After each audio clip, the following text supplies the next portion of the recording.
WHO guideline for infant feeding among women living with HIV has been recommendation that has been evolving as the treatment for HIV has advanced over the last decade.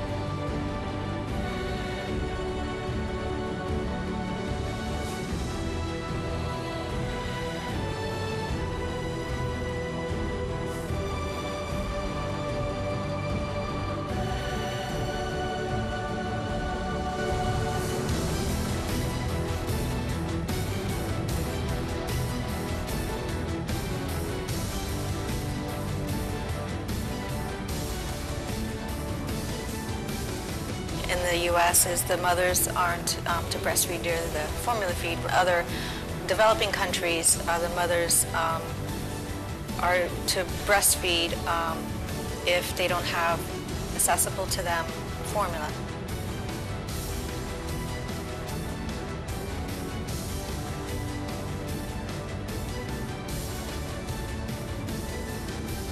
Nigeria adopted wholly the WHO recommendation.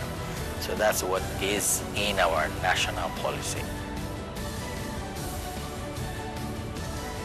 And in Canada, you have women who have migrated, say, from Nigeria and some other African countries.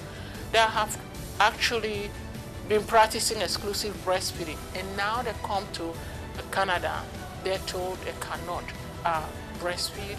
It's exclusive formula feeding, and the government does provide formula feeding for them. We had gone through 2 decades of strong messaging on the importance of breastfeeding. Breastfeeding is good for you. The hospitals are labeled baby-friendly, meaning exclusive breastfeeding. And so a woman who is positive for HIV, comes away from that into another smaller interaction. After hearing all that, she's been told, well, you may not exclusively breastfeed because of your condition. So you see that mad confusion comes. So there's a conflict there in the different policies, and with immigration being high in this country, people do come from other countries and they can find it conflicting of in their country they can breastfeed, but then when they come here they can't. If you are coming from the country that they allowed you to breastfeed, and you come, you said, no, you are not allowed. And you're thinking that, what, where I come from is, they are saying poor country. But in the poor country, I can breastfeed. When I come to the developed or rich country, I can't. How come I can't? Tell me why the reason. And the only reason we can say it is, that's the recommendation from Canada guideline, we cannot, and completely forgetting about the social pressure that women can get from her surrounding, like the family members, in-laws, the community itself. Even being pregnant is so much going on in your head. And that's where the tension for them is coming from. And they told us this in our study, in the qualitative interview. How come some women can breastfeed their baby and the babies are okay, but I'm not allowed?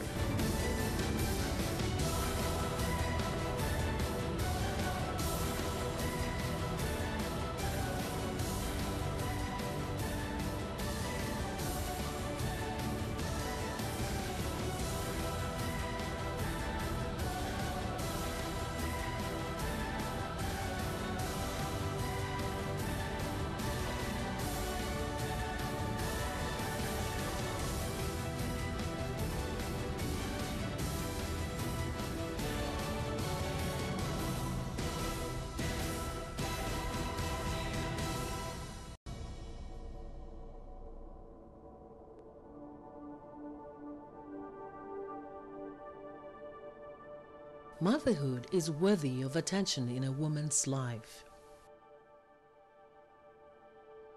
In Africa, it is a mark of fulfillment for many women.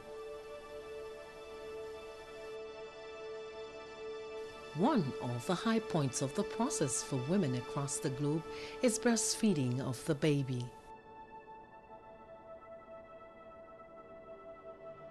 Dorothy Mills, a mother of 3 children, describes the process of breastfeeding as pure joy. She says it is hard to visualize what it is like until you experience it. Perhaps these mothers can identify with Dorothy's narrative, giving the delight in the bonding process between a mother and child. However, Dorothy, an African American residing in Miami, Florida, can no longer share in the joy of breastfeeding. She is living with HIV. She needs not to worry, says the healthcare providers, as the World Health Organization infant feeding guideline adopted by the state of Florida recommends exclusive formula feeding, which is provided by the health authorities. Dorothy is not alone on this journey. I was diagnosed with HIV a year ago. There are other African, Caribbean, and Black mothers living with HIV in Miami and Ottawa, Canada, where the WHO guideline of exclusive formula feeding is the preferred option. Even the psychological trauma of a mother's HIV status is a lot to deal with, as observed by our respondents. In 2007, in Africa, in Congo, it was night. I was raped with the soldiers, Congo. I was a mother for two weeks baby. I go to the hospital the same day because I have a lot of bleeding. I have injury. In the hospital, I stay in the hospital 2 weeks. Where I found out it's come like, I don't know how to explain what I felt in that day. That days I was like crazy. I am not good to not feed my baby, see my baby cry there. I can't even touch him. When I first found out, my first thought was, oh, I'm gonna die. I'm gonna die and I can't have this baby. It was hard, it was rough. I had already had 2 children who were, before I had her, that were, you know, I wasn't positive when I had those 2. So it was difficult, the fear and the anxiety of, you know, her going through the testing to make sure that she wasn't positive. While these mothers attempt to navigate the difficulties of the current reality in North America, their counterparts in Port Harcourt, Nigeria, and other African countries given the option to breastfeed while on antiretroviral treatment, are battling with other socio-cultural issues, creating tension with the choice of infant feeding.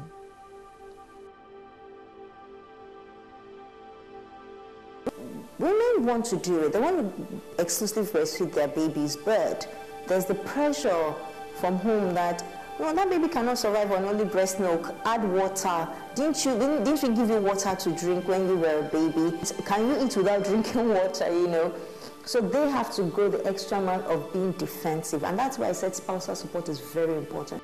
Therein lies the dilemma of the Black mother living with HIV and the social-cultural context of infant feeding vis-a-vis the WHO guideline.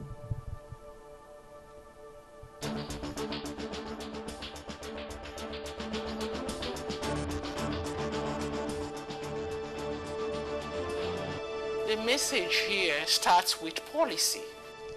Meet Professor Josephine Etoa, the nominated principal investigator of the critical research to advance infant feeding among African, Caribbean, and Black women of childbearing age living with HIV study. For 3 years, Professor Etoa and her team focused on 3 countries investigating this complex issue of infant feeding among Black women living with HIV.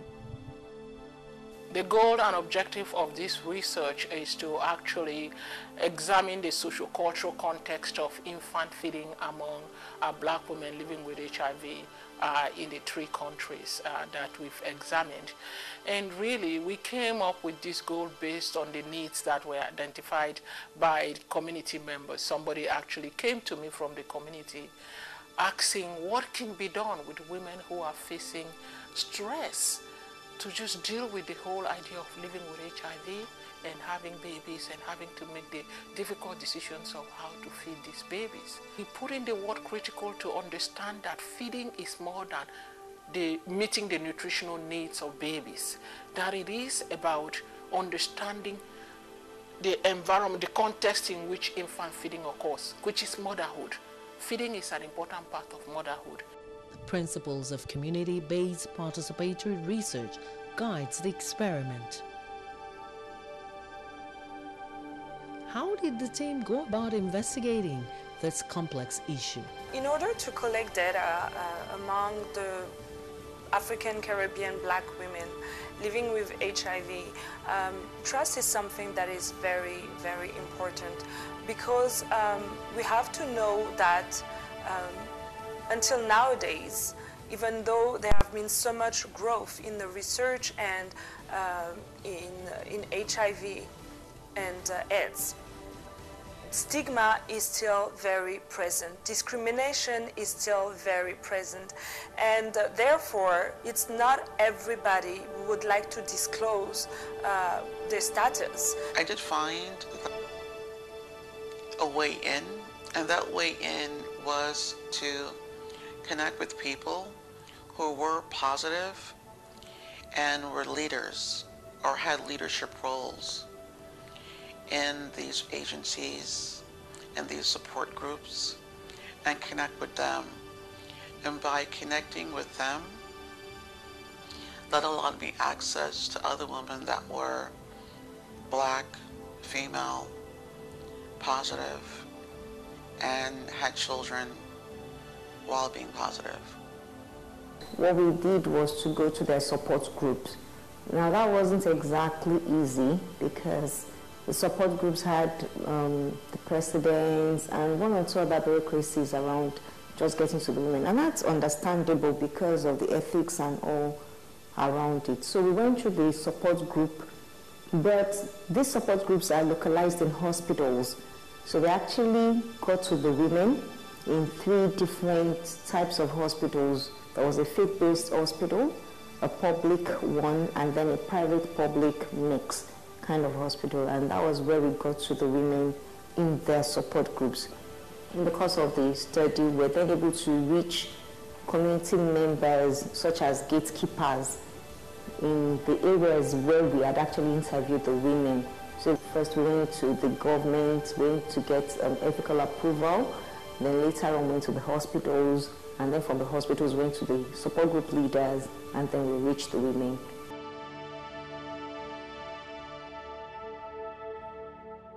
It was very important to make the women feel comfortable with myself in order to have them share with me their stories, because it was about sharing the stories, sharing their experience as African Caribbean Black mother living with HIV. What is the story? What is the experience that they have?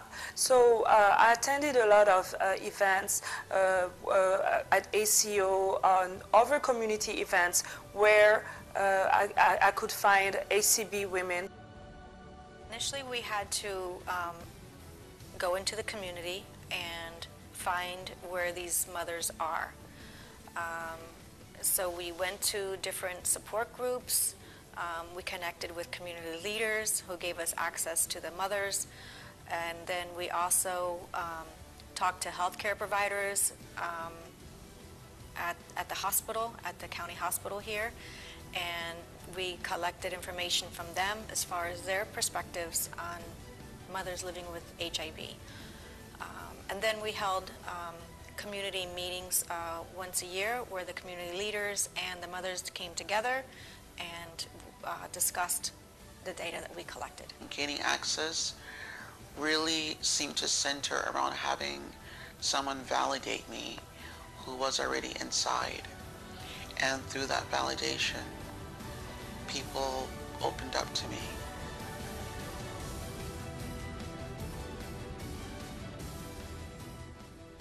The conversations with the women and team members were interesting and a learning curve.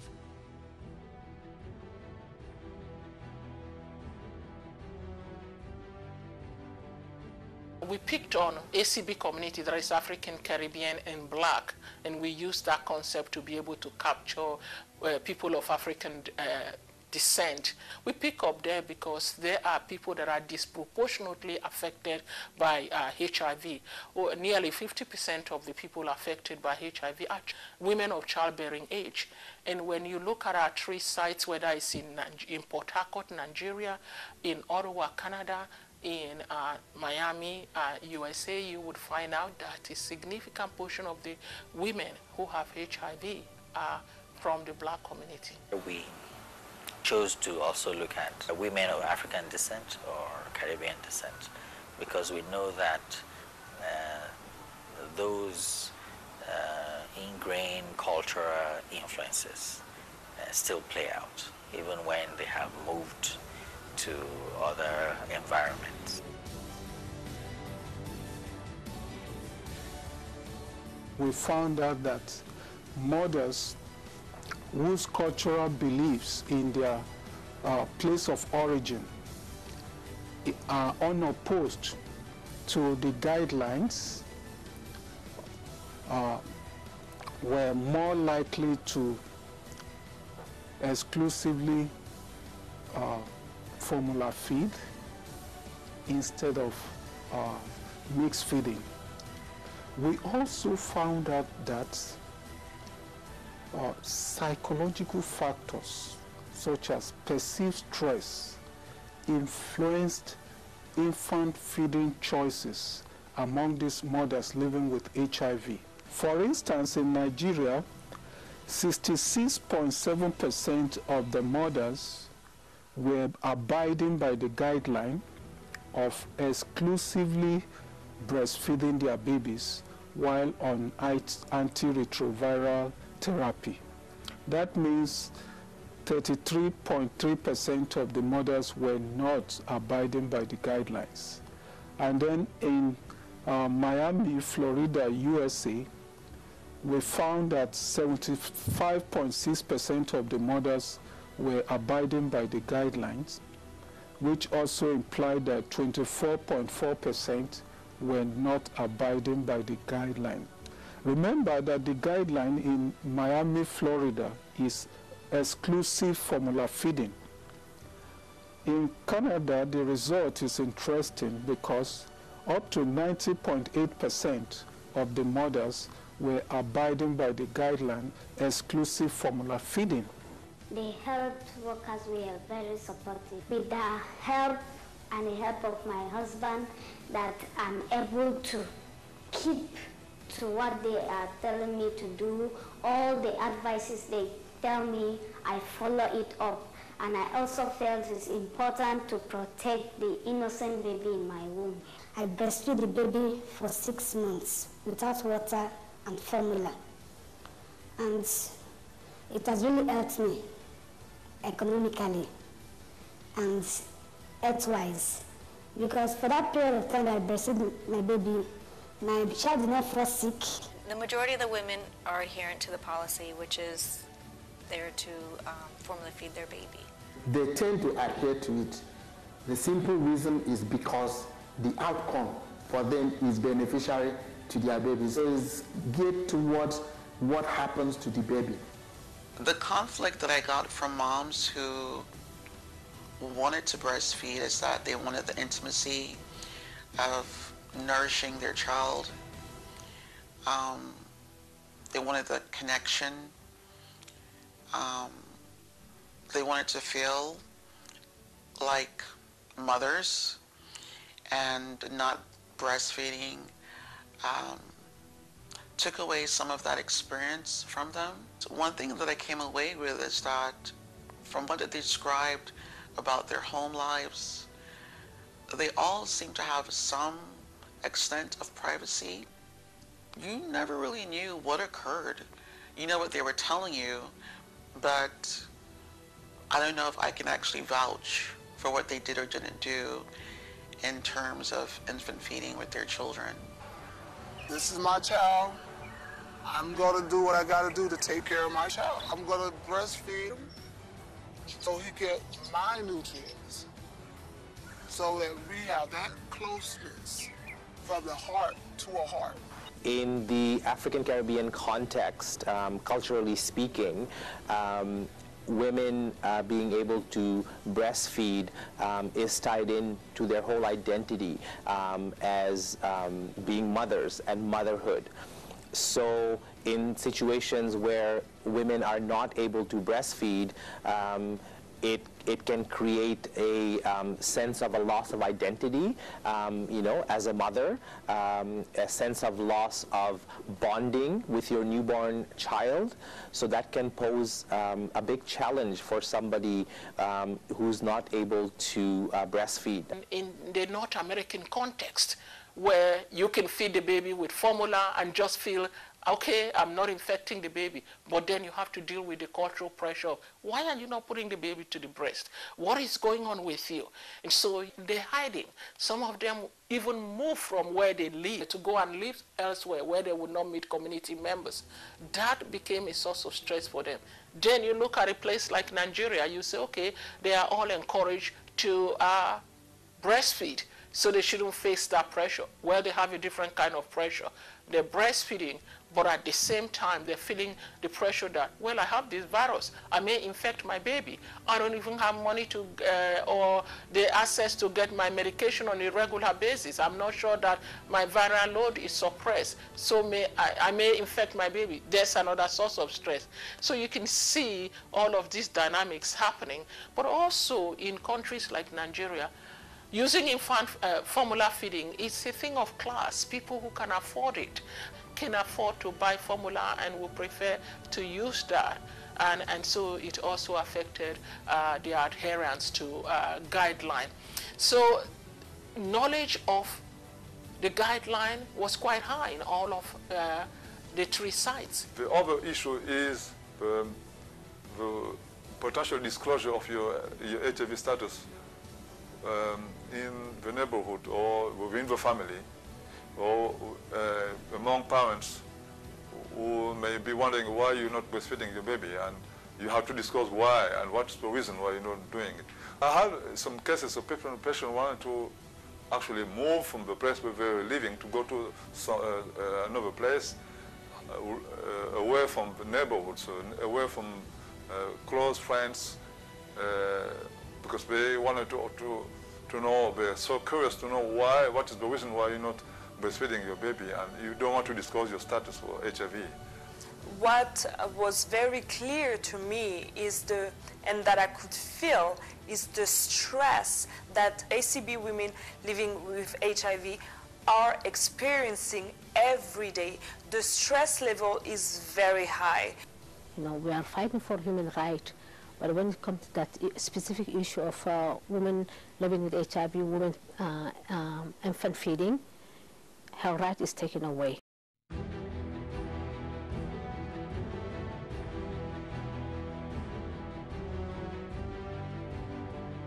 problem is not even HIV itself. The problem is the stigma, the surrounding HIV. You know, the stigma is killing people. It's not the HIV itself killing people.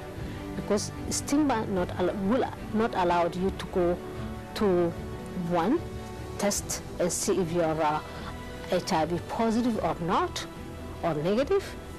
Stigma won't allow you to go for your treatment because maybe someone gonna see you. Stigma won't allow you to take your regular medication because you are hiding your medication from your family member or your friend, whatever, and you miss some dosage. Stigma won't allow you to be yourself. Stigma will kill you. That's why some people, because of stigma, they just want to give breastfeeding to their kid because they don't want people to think that they are positive, and so that will be a big issue. It's not easy to live with HIV. It's not easy to have a baby and have to eye yourself to feed your baby. The stigma within the Caribbean community is even more severe. And so the mothers need additional support. A stigma is still going on here in society. People are not educated on what we go through. They don't understand that as long as we're taking our medications, we're being treated. They don't have to act like we're some type of invalid. HIV is not a death sentence.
That they gave my file, consoled me, and gave me hope. Anytime I come for antenatal, they will even treat me like a special person, like a queen. I now started feeling happy. Then later, I now joined support group meeting. That was where I feel so relaxed and happy. I do tell some people that are positive on the process of counseling. After counseling, I will tell them, do you know I'm an HIV patient? They will look at me and say, you don't look like that. I say, no, I am. That's why I'm here to talk to you. Till today, some of them still make me as their best friend. From my own place, I disclosed. I let him know about it, that this is what's happened. And he went to do his own test. It was negative. He didn't give up, he did not abandon me. He supported me, stood by me. And he has been praying for me that he knows that someday solution will come for it. Before my husband entered bed to sleep, then when I was taking the drugs every night, it was the first question I asked me, have you taken your drugs today? I think it's a great support to me. I mean, if your husband can accept you for what's the challenge you are passing through, what else do you want to do in this life? The system is much better now because they do have a system where as soon as you're diagnosed, you get into treatment, you get into counseling, you have a peer counselor, you have someone to talk to, that can walk you through, some of the process. It's kind of much easier now because they have a system which is called WIC, that they provide the formula for you, for the baby, make everything more easier for the mother. If they're going to require you to bottle feed, then give up some bottle feeding classes, have some services where they pass out milk, to the community, to the mothers who can't afford to buy the milk, who are not eligible to be in the WIC program.